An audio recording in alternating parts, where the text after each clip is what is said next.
Milli Hidrometeorologiya Xidmətinin məlumatına əsasən Bakıda və Abşeron yarımadasında hava şəraitinin dəyişkən buludlu olacağı, əsasən yağmursuz keçəcəyi gözlənilir. Mülayim şimal-qərb küləyi əsəcək.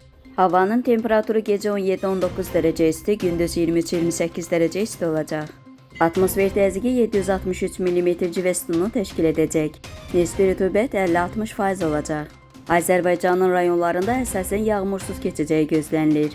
Lakin gündüz bəzi dağlıq ərazilərdə qısa müddətli yağış yağacağı, şimşək çaxacağı ehtimalı var. Gecə və səhər bəzi dağlıq ərazilərdə arabir duman, mülayim şərq küləyi əsəcək. Havanın temperaturu gecə 15-19 dərəcə isti, gündüz 26-31 dərəcə isti, dağlarda gecə 5-10 dərəcə isti, gündüz 15-20 dərəcə isti olacaq.